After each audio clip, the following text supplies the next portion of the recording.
Yuk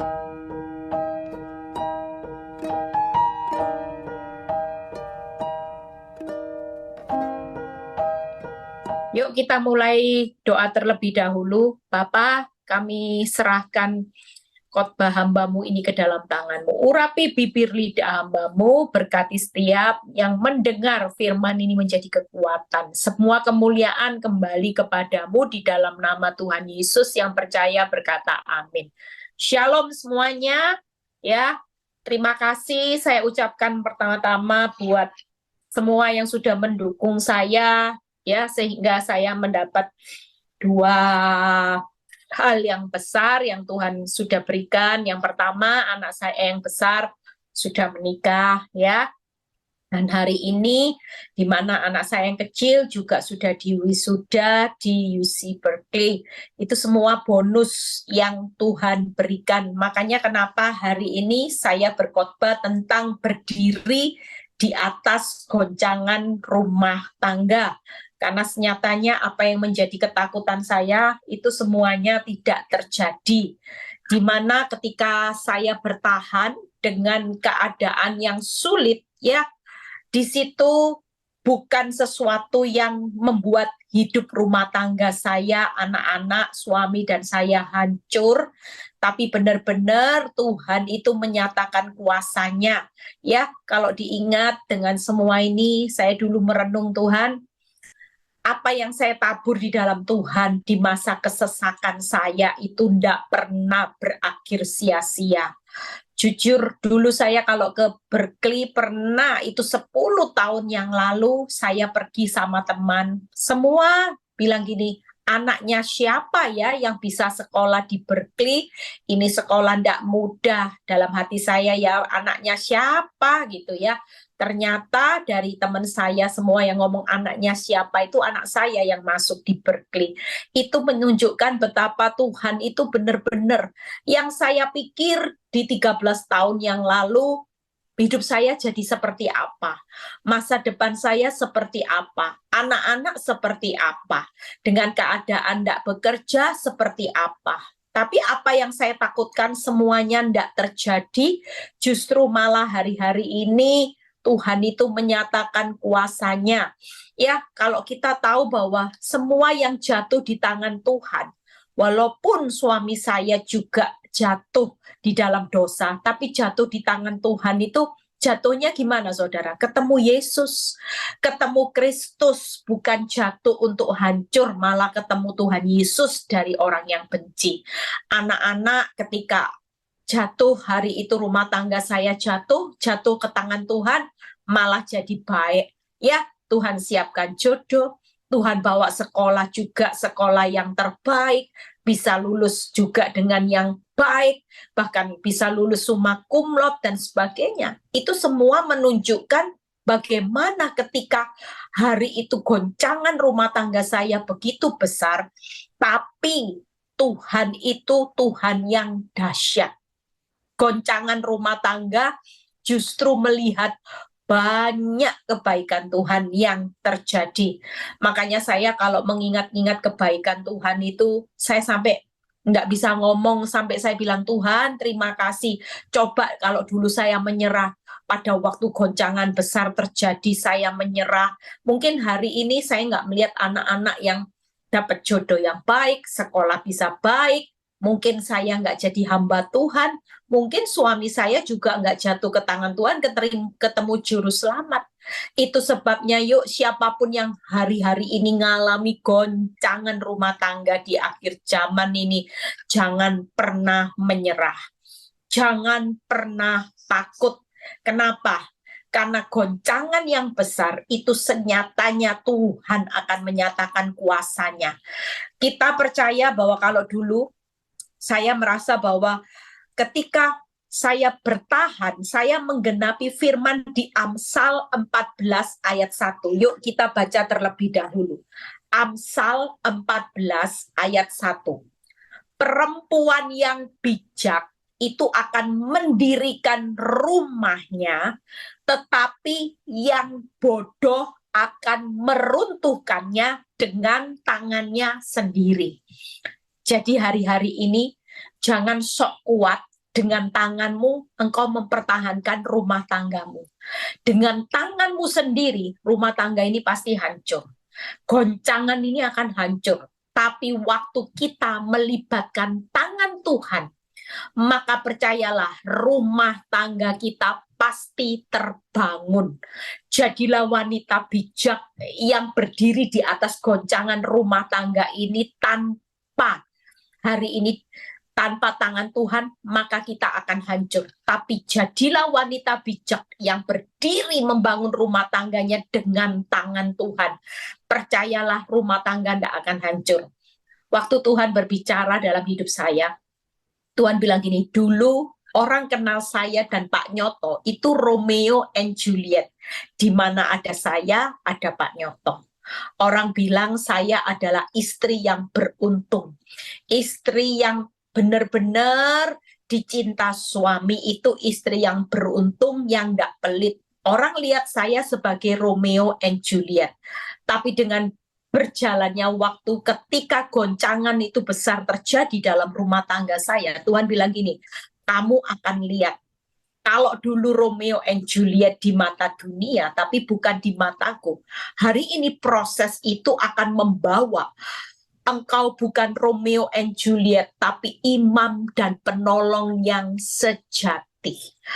Pak Nyoto akan menjadi imam yang sejati, engkau akan menjadi penolong yang sejati. Karena selama ini banyak rumah tangga yang kelihatannya Romeo and Juliet, tapi senyatanya di dalamnya kropos, di dalamnya rapuh, di dalamnya bukan sesuai dengan apa yang aku mau.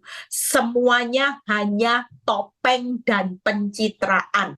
Itu sebabnya kenapa hari-hari ini banyak rumah tangga yang goncang. Tuhan izinkan semua ini supaya kita dibongkar. Bukan hanya pencitraan di Instagram, berpelukan, ya.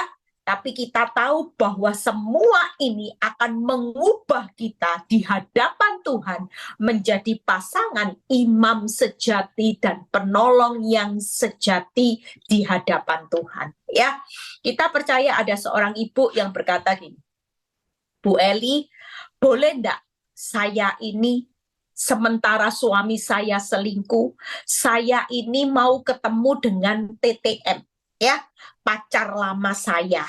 Ya Bu Eli, hidup ini kan Tuhan ngerti butuh satu kebahagiaan. Saya cuma ngomong sama ibu ini, Bu, kalau arti bahagia ibu adalah ketika ibu punya TTM, berarti ibu tidak punya rasa hormat dan mengasihi Tuhan. Jujur, arti bahagia ibu tapi nyakiti hatinya Tuhan.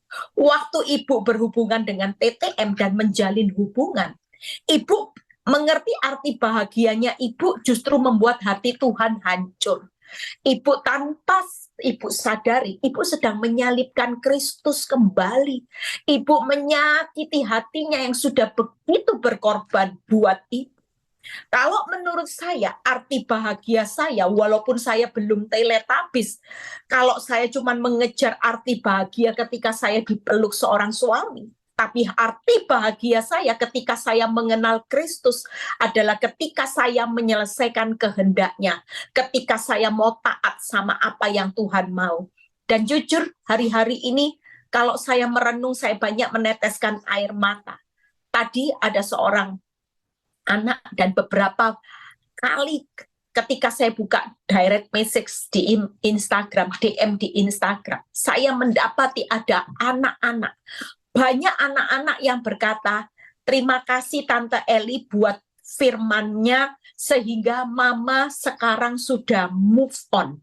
Mama tidak terpuruk sehingga kami anak-anaknya ikut bahagia. Ada banyak anak-anak yang mulai mengirim pesan dan mereka melihat bagaimana orang tuanya sudah move on. Dan itu merupakan kebahagiaan buat saya ketika saya bisa membawa rumah tangga, keluarga kembali dipulihkan walaupun masalahnya belum selesai. Dan ada banyak suami-suami yang juga mengirim pesan kepada saya. Mereka mengucap syukur dengan khotbah saya, mulai membawa istri-istri mereka yang tadinya cerewet, yang tadinya bawel, yang tadinya galak, sekarang menjadi istri yang penuh lemah lembut, yang tadinya preman. Kalau saudara lihat dalam kehidupan ini, apakah ada yang salah dengan hal yang buruk yang terjadi di dalam goncangan rumah tangga saya 13 tahun? Semuanya tidak ada kata yang buruk atau rugi. Tapi justru hari-hari ini dengan goncangan rumah tangga itu, ketika saya berdiri dengan sebagai seorang wanita yang berhikmat, yang bijak, saya tidak pakai kekuatan tangan saya sendiri untuk mempertahankan rumah tangga saya, tapi saya meminta tangan Tuhan yang bekerja. Di situ saya tidak mau merobohkan rumah tangga saya, dan sampai hari ini Tuhan tetap memberkati rumah tangga saya. Itu sebabnya kita belajar bagaimana menjadi wanita bijak. Jangan menjadi wanita yang bodoh. Kita belajar dari tokoh Alkitab. Yuk kita buka ayatnya di Lukas, ya. Karena kita percaya kalau hari ini engkau bertahan aja, maka engkau pasti selamat. Amsal 20 ayat 22b itu yang berkata, ketika kita menantikan Tuhan, maka Ia akan menyelamatkan engkau. Artinya waktu kita bertahan hari ini, walaupun rumah tangga sudah kacau balau, enggak jadi masalah. Ibu-ibu yang sudah melihat suaminya enggak pulang rumah, suaminya sudah menikah kembali, suaminya punya anak, suaminya KDRT. Mungkin suami-suami yang lihat pasangan istrimu sudah kabur dengan orang lain, enggak perlu berkecil hati. Kenapa? Karena kita hari ini membangun kembali rumah tangga bukan dengan kekuatan tangan kita, tapi tangan Tuhan. Percayalah, pasti pulih, pasti selamat, pasti pada titik tertentu ada jalan keluar yang Tuhan berikan. Lukas 10 ayat 39 sampai 42. Waktu saya persiapkan firman ini, saya berkata, Tuhan, Engkau punya banyak rencana yang indah buat wanita-wanita hari ini, rumah tangga yang akan dipulihkan melihat terobosannya Tuhan. Yuk kita baca Lukas 10 ayat 39 sampai 42. Perempuan itu mempunyai seorang saudara yang bernama Maria. Maria ini duduk dekat kaki Tuhan. Artinya kalau hari ini engkau melibatkan tangan Tuhan, engkau tidak akan pernah hidup hari ini dengan kepanikan. Tapi justru Tuhan bilang gini, ketika engkau bertindak seperti Maria, bukan Marta, engkau akan banyak duduk hari-hari ini. Kalau engkau melibatkan tanganku, dan itu tidak akan pernah merobohkan rumah tanggamu, bagianmu adalah duduk dekat kakiku. Artinya apa? Hari ini diem aja. Banyak diam, nggak usah banyak menyalahkan orang lain, mengkatakan kelemahan orang lain, membandingkan hidupmu dengan suami orang lain, istri orang lain. Kok saya nggak punya suami sebaik si A, si B, si C. Hari ini banyak duduk dekat kaki Tuhan, banyak bersyukur walaupun pasanganmu bukan yang terbaik. Yang kedua, terus mendengarkan perkataan Tuhan. Artinya hari ini apa yang perlu kita lakukan selain duduk, yaitu dengar. Jangan banyak dengar perkataan orang atau dunia. Artinya apa? Kalau saya melihat, yang pertama saya kaitkan dengan bisu, yang kedua yaitu dengan tuli. Kita hanya boleh menyaring perkataan firman. Karena kalau kita hari ini banyak mendengar apa kata orang, maka kita akan takut, khawatir, dan sebagainya. Hidup kita bertahan dalam rumah tangga. Tapi kita bertahan gini, gimana ya Tuhan, jangan-jangan kalau 2 tahun lagi, kalau sampai punya anak, kalau sampai tidak kembali, maka kalau itu yang kita lakukan terus-menerus, maka kita nggak akan lihat jalannya Tuhan. Alangkah lebih baik, selain kita banyak duduk, kita banyak dengar, kita lompat di ayat 42 terlebih dahulu. Tetapi hanya satu saja yang perlu Maria telah memilih bagian yang terbaik yang tidak akan diambil daripadanya. Hari ini yang ketiga, yaitu lakukan bagianmu yang terbaik. Jangan melakukan perkara yang sia-sia. Contohnya bagaimana? Ada banyak orang yang melakukan perkara sia-sia sementara bertahan. Cek handphone suami, cek keuangan suami, pakai GPS. Hari ini kepo, kepingin tahu, lihat Instagramnya wanita tobat atau pelakor. Kemana ya liburan sama suami saya? Lagi di mana? Lagi ngapain?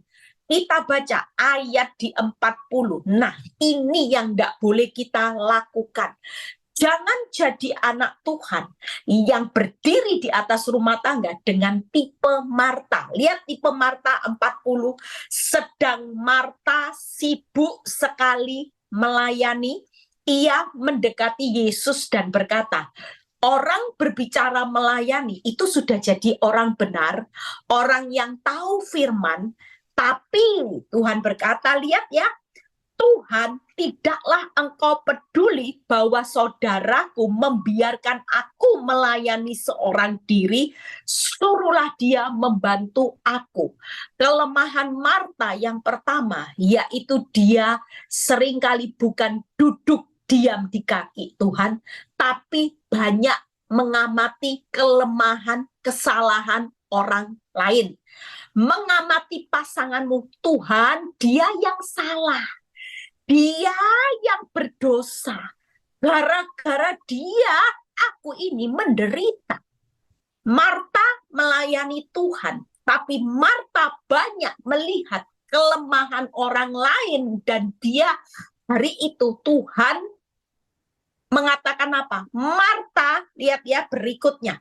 Kita percaya kalau kita mau berdiri di dalam rumah tangga, goncangan rumah tangga, jangan bersikap seperti Marta. Hanya melihat mencari kelemahan pasanganmu terus-menerus tanpa pernah mengoreksi diri kita. Yang kedua, tetapi Tuhan menjawabnya. Ini jawaban Tuhan kesel. Marta, Marta, engkau itu khawatir dan menyusahkan diri dengan banyak perkara. Hari itu Tuhan cuma bilang buat saudara dan saya, jangan suka khawatir.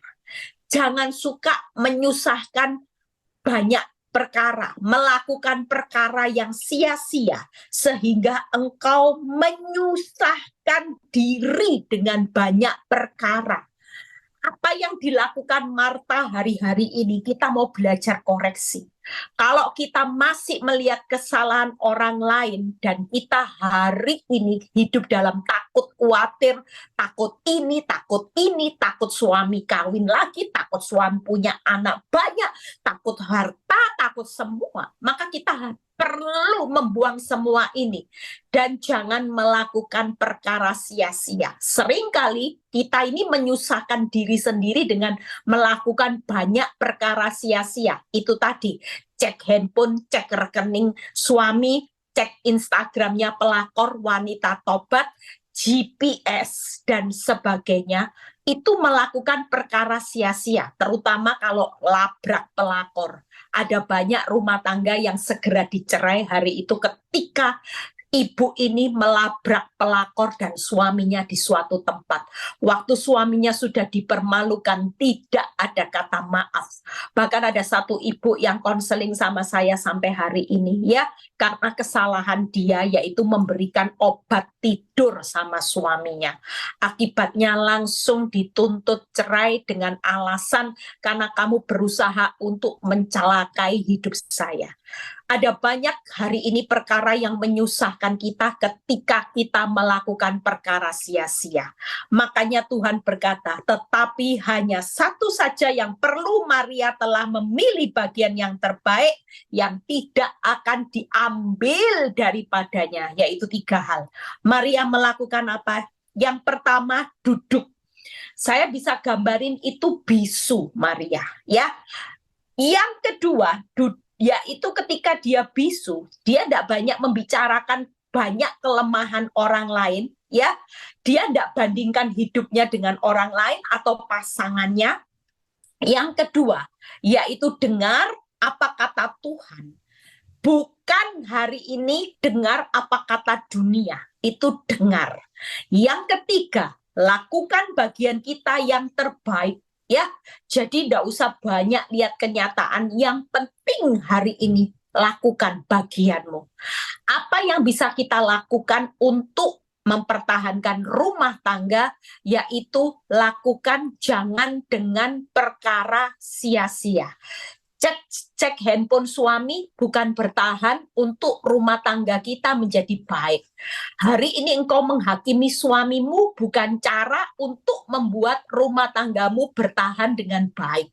Hari ini engkau pakai GPS, engkau mungkin mau melabrak wanita tobat, pelakor, mau melakukan banyak cara, mau melaporkan ke polisi, ke mertua dan sebagainya. Ini bukan cara, tapi itu makin menyusahkan hidup saudara dan saya. Itu sebabnya 3 hal yang saya akan bahas supaya berdiri di atas rumah tangga yang goncang dan saudara melihat hasil nyata dalam hidup saya.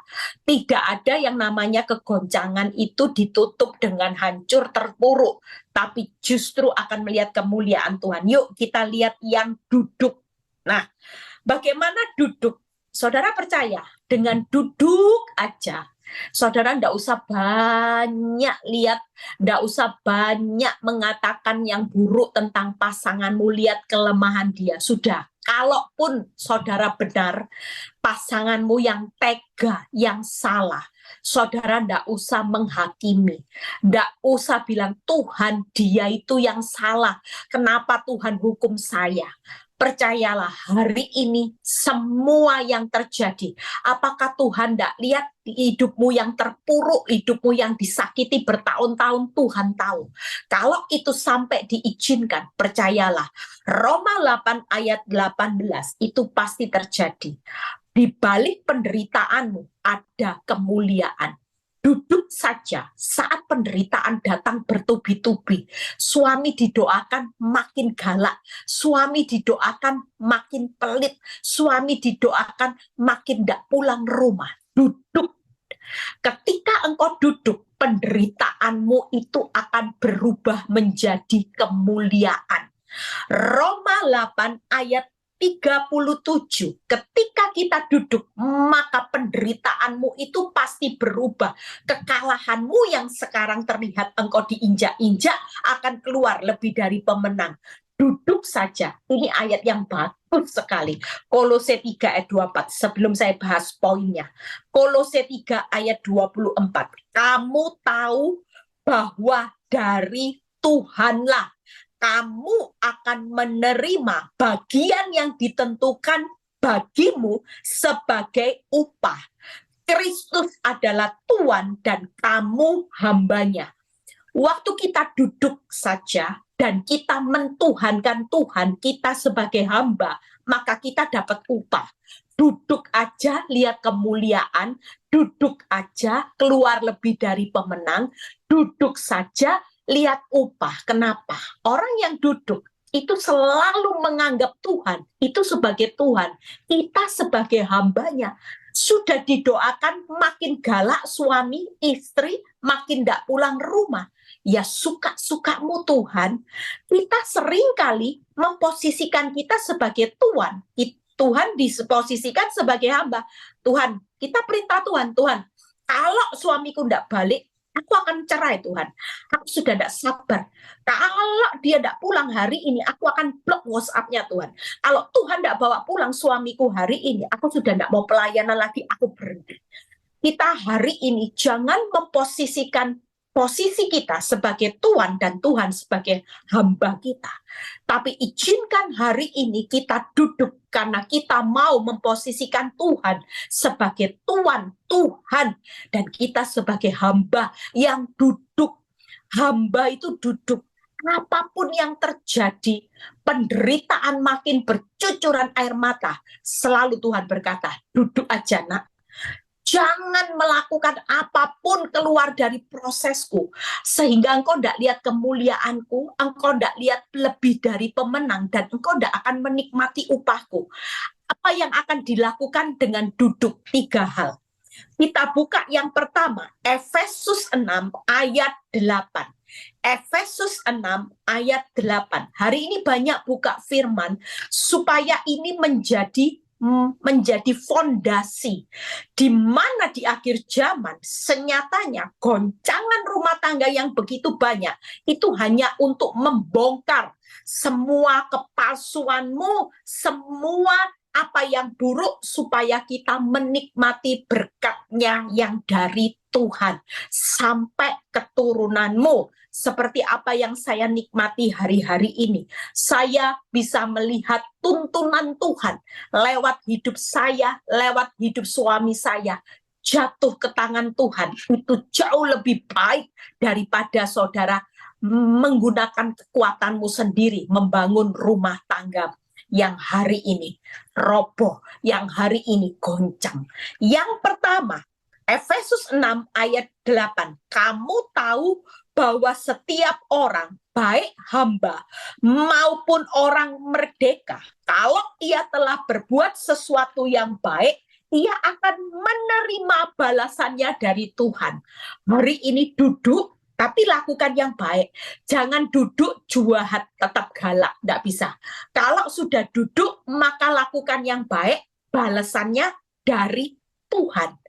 Orang duduk baik, ya, duduk dengan baik, melakukan kebaikan, enak, terima balasan. Yang kedua, 1 Petrus 3 ayat 9. Jangan membalas caci maki dengan caci maki, kejahatan dengan kejahatan. Untuk itulah engkau dipanggil untuk panggilan berkat. Artinya duduk, tidak membalas, maka kita dilintai berkat. Jadi baik, hari ini terima balasan, waktu engkau tidak membalas terima berkat. Yang ketiga, yuk kita lihat Amsal 19 ayat 11. Amsal 19 ayat 11.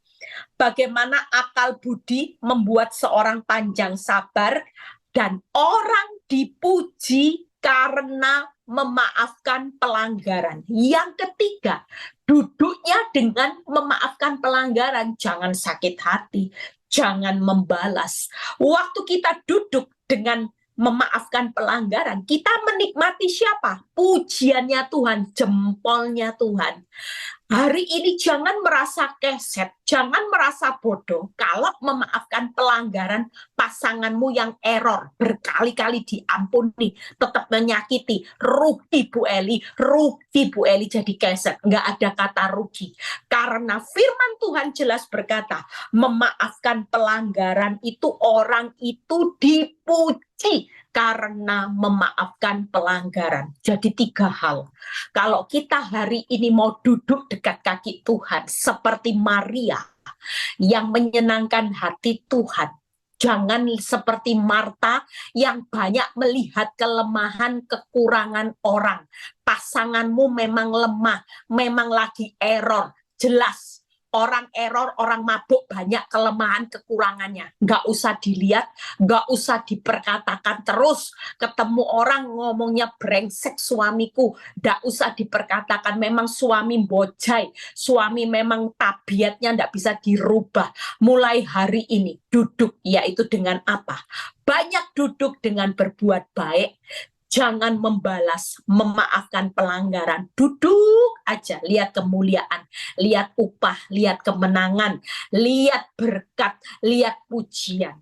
Itu poin yang pertama. Jadi hari ini, siapa yang berdiri di atas rumah tanggamu yang hari ini goncang, percayalah, rumah tangga di atas goncangan rumah tangga tidak akan pernah menghancurkan hidupmu, tapi justru akan melihat hari ini ada banyak berkat, ada banyak upah, ada banyak pujian, ada banyak kemuliaan, banyak duduk dekat kaki Tuhan. Yang kedua, yaitu dengar. Satu poin lagi kita selesai. Orang dengar apa kata Tuhan itu ciri orang yang taat. Buka di Roma 8 ayat 28. Apa sih keuntungannya kalau kita banyak dengar apa kata Tuhan?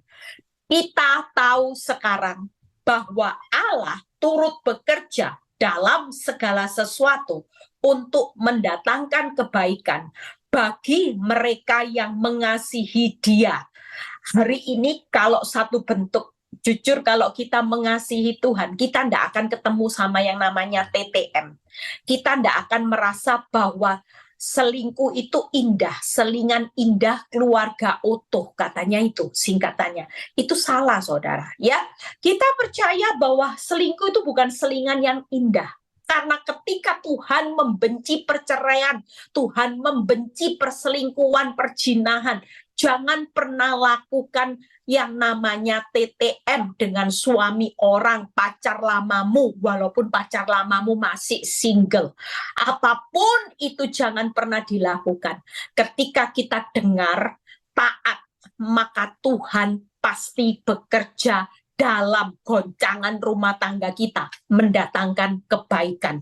Roma 8 ayat 31. Sebab itu apakah yang akan kita katakan tentang semuanya itu? Jika Allah di pihak kita, siapakah yang akan melawan kita? Waktu kita taat, kita dengaran apa kata Tuhan, maka siapa yang melawan pelakor? Siapa yang melawan wanita tobat? Mungkin saudara bilang gini, Bu, wanita tobat itu suami saya, kalau dibandingkan dengan saya, berat, Bu. Wanita tobat belum punya anak, sementara saya sudah turun mesin. Yang sana 20 tahun, saya 40 tahun, sesek, nyesek, sisek, sue. Sesek semua baju, sudah mengembang kanan kiri turun mesin, sana belum turun mesin. Kalau mau dibanding-bandingkan, Bu, tidak akan pernah saya bisa menang. Saudara perlu tahu, ayat ini berkata, jika Allah di pihak kita, siapakah yang akan melawan kita? Mau pelakor, wanita tobat, belum punya anak, bodinya aduhai, sementara bodimu mungkin sudah mengembang ke kanan ke kiri. Jangan berkecil hati, jangan pesimis, tetaplah optimis, karena yang berperang melawan pelakor bukan kekuatanmu lagi, tapi pelakor wanita tobat suamimu sedang melawan kekuatan Tuhan. Artinya dengan dengar, banyak taat apa yang Tuhan katakan, maka Tuhan bekerja, Tuhan akan berperang. Tuhan bekerja mendatangkan kebaikan, Tuhan berperang mendatangkan kemenangan. Jadi hari ini jangan seperti Marta, justru makin tidak taat, hidupnya makin banyak dengar apa kata berita, kata dunia. Itu tadi banyak khawatir ini, khawatir itu, khawatir anak, khawatir suami, khawatir masa depan, dan sebagainya. Khawatir uang dicuri pelakor, khawatir pelakor nanti punya anak, dan sebagainya. Jangan pernah takut. Kalaupun itu sampai terjadi, percayalah, Tuhan tetap turut bekerja, mendatangkan kebaikan di tengah suamimu sampai punya anak, Tuhan itu tetap akan berpihak kepada saudara untuk berperang melawan semua musuh-musuhmu, pelakor maupun rancangan orang jahat untuk mendatangkan kemenangan. Apa yang mesti kita lakukan kalau kita dengar firman Tuhan? Yang pertama, setelah kita dengar, yang pertama Bilangan 14 ayat 28. Seperti yang kamu ucapkan di hadapanku, demikian akan kulakukan. Waktu kita dengar firman, kita perkatakan firman. Jangan perkatakan rumah tanggaku hancur, suami brengsek, memang suami tidak tahu diri, suami kurang ajar. Tapi waktu kita perkatakan firman, maka kita tidak akan takut lagi, maka Tuhan akan bertindak. Jadi makin banyak dengar firman, makin banyak perkatakan firman, Tuhan akan bertindak seperti apa yang engkau katakan. Yang kedua, Yehezkiel 12 ayat 28 dan Roma 9 ayat 28 yang berkata, ya, setiap firman itu akan digenapi. Tidak ada satupun dari firmanku yang aku tunda-tunda. Semua yang aku firmani akan digenapi di muka bumi sempurna dan segera. Ya, kita percaya Roma 9 ayat 28, Yehezkiel 12 ayat 28 itu akan Tuhan genapi waktu kita percaya firman. Nggak usah percaya fakta. Faktamu terjadi, suamimu ndak pulang, suamimu semakin menjadi-jadi, makin didoakan, makin judinya gila-gilaan, makin KDRT dan sebagainya. Hari ini belajarlah untuk banyak duduk. Ketika kita melibatkan tangan Tuhan, bukan tangan sendiri. Jujur banyak rumah tangga hari ini tidak lihat terobosan ketika mereka pakai tangannya sendiri. Itu tadi, tidak duduk tapi lihat kelemahan pasangan. Disuruh dengar apa kata Tuhan, dengar kata teman baik. Katanya menurut pengalaman ya, kalau suami sudah sampai punya 2 anak, itu sulit. Sulit, Eli, sulit. Apalagi kalau selingkuhnya sama wanita malam, sulit, Eli. Itu sulit, apalagi pakai kuasa gelap. Nah, jangan banyak dengar itu, makin khawatir. Tapi makin dengar taat sama Tuhan. Percayalah, banyak dengar aja, nanti Tuhan yang bekerja, Tuhan yang berperang. Jadi percayalah, perkatakan firman, percaya firman, Tuhan bertindak, Tuhan menggenapi. Yang ketiga, buka Yeremia 32 ayat 27. Yeremia 32 ayat 27. Sesungguhnya akulah Tuhan Allah segala makhluk, adakah sesuatu apapun yang mustahil untukku?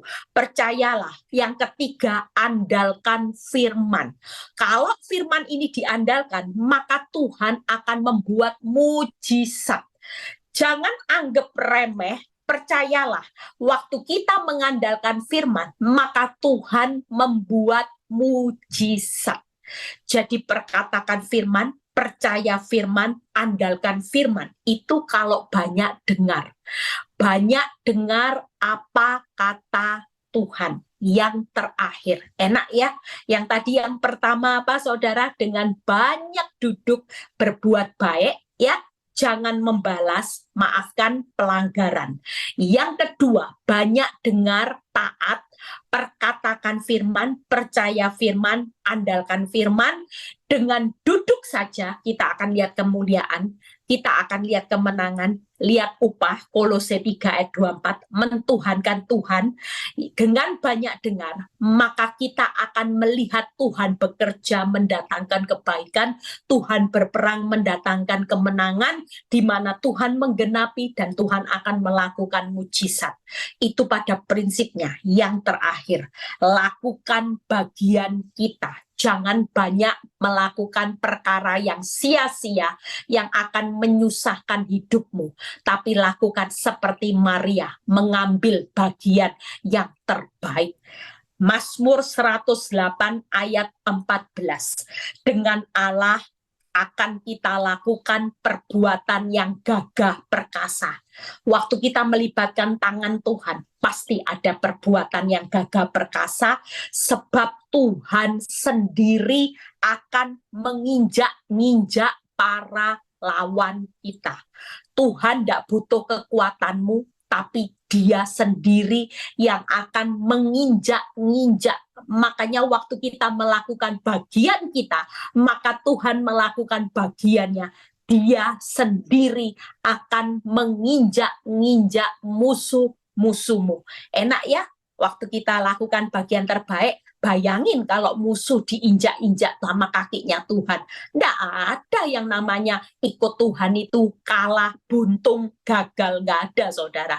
Nggak mungkin wong Tuhan punya kuasa di atas segala kuasa. Mau pelakor pakai 1000 dukun, 50 dukun, saudara tetap keluar lebih dari pemenang. Dukun sama kakinya Tuhan, ya jelas kakinya Tuhan yang nginjak-nginjak kuasa dukun, jelas pasti menang. Apa yang akan dilakukan? Yuk kita lihat Roma 15, ini ayat yang terakhir. Ayat 5-7. Roma 15 ayat 5-7. Semoga Allah yang adalah sumber ketekunan dan penghiburan. Nah, Tuhan sumber ya. Hari ini kalau berjalan dengan sumber, tidak perlu takut. Sumber ketekunan, sumber penghiburan, mengaruniakan kerukunan kepada kamu sesuai dengan kehendak Kristus. Jadi yang pertama, yaitu hiduplah rukun. Bagianmu adalah menjaga kerukunan. Itu kehendak Tuhan.